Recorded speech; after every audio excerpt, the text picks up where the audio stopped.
Listening to WICR, Iona College Radio. In the last 2 hours, I've lost my job, my apartment, my car, and my girlfriend. Rocking. All right, guys, we're back to the three-man weave. Apparently, I'm sorry for repeating a lot of the stuff that I was saying. Everybody's laughing at me. I was just trying to get my thought process going on. But yeah, whatever. All right, so sorry about that for the last segment.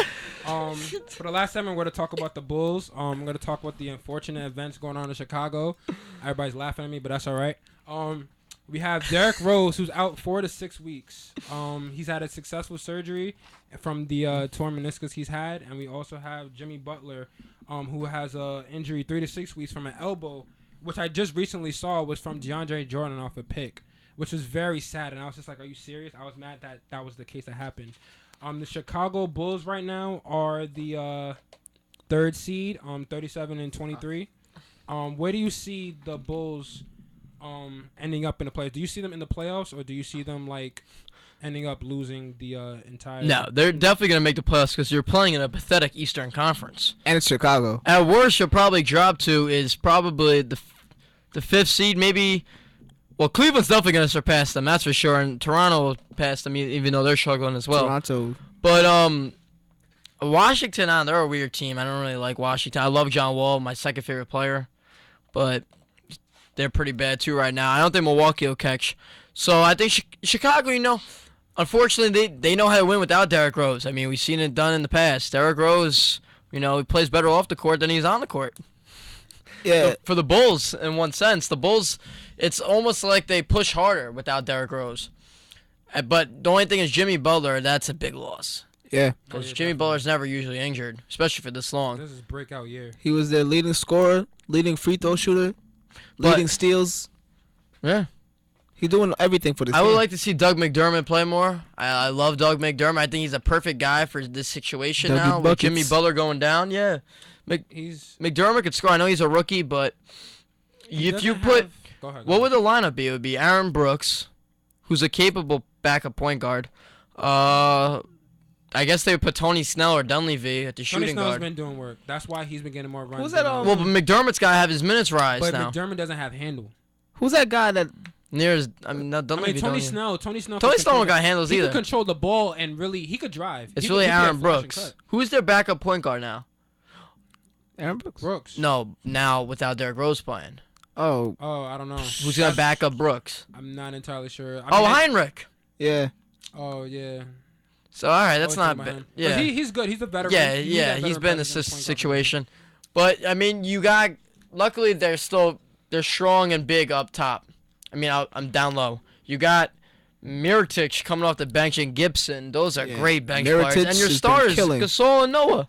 Yep. So they're just going to have to play smart. They're not going to have to play from the outside anymore. They're going to have to play through the big men. They're going to pound the ball They'll in. be fine. Play inside-out ball.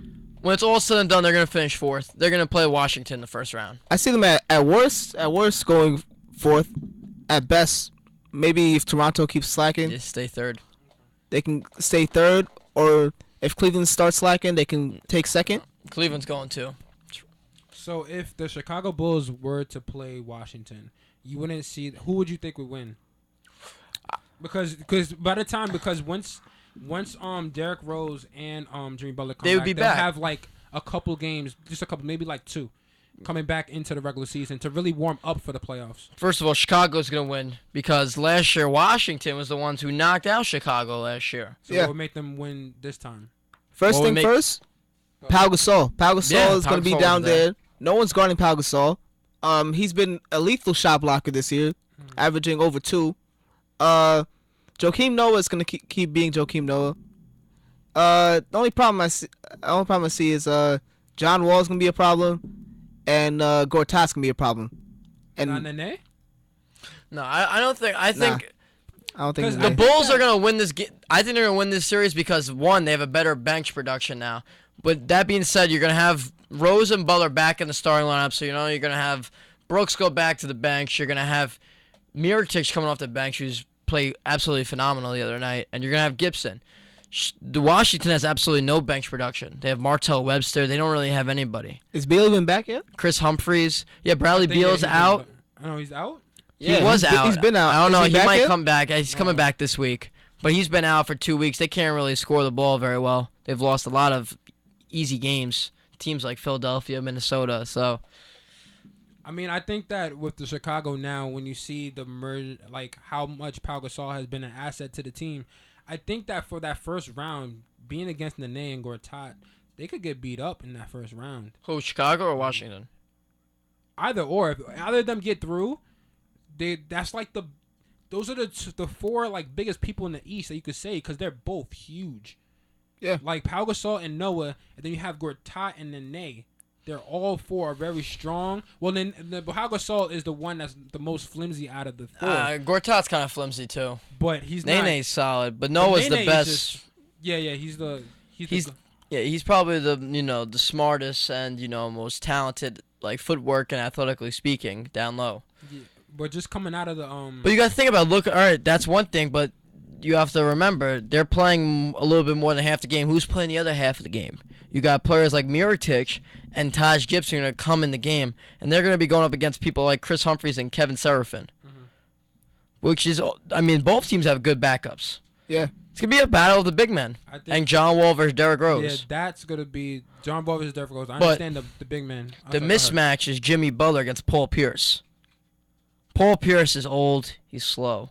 He doesn't play any defense. Just put him in the fourth quarter and let magic happen. That's Yeah. the one thing. I Paul would Pierce say. he's still Yeah, clutch. he's still clutch, he is. but defensively speaking, Jimmy Butler could take him to the hoop every time.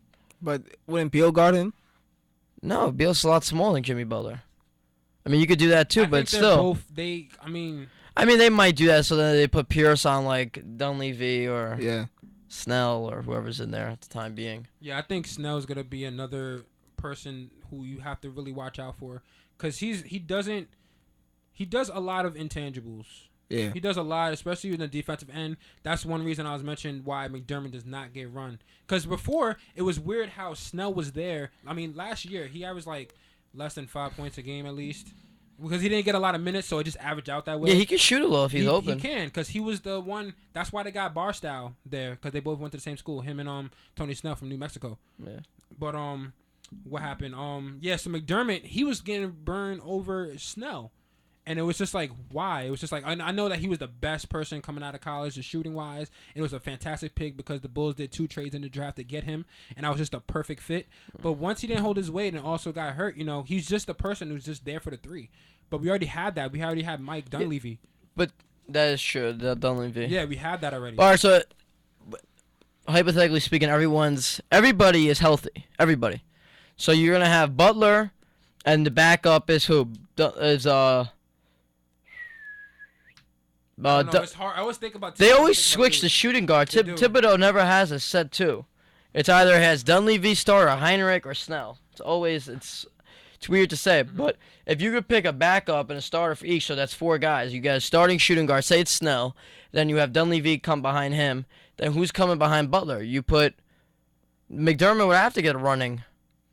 I hope that they give him a little bit more experience now, just getting some more running. No, but who's getting his minutes though? Because I don't understand. I'm not unless they put Heinrich at the 2 sometimes. They have. That's yeah. why. And That's where the that's other what works. backups go, and they Yeah. put Snell as the backup 3. Yeah, I like that too because you give. Or Heinrich they put Dunleavy at the backup that 3. veteran presence on the court. Because some things that's only.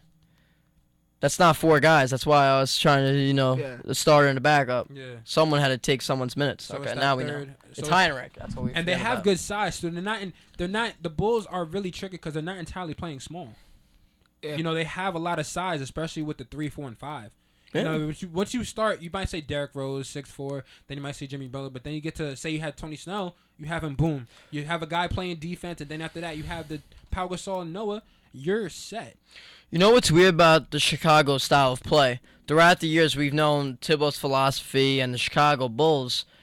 Ever since the Derrick Rose era and Joakim Noah, they've been a defensive first team.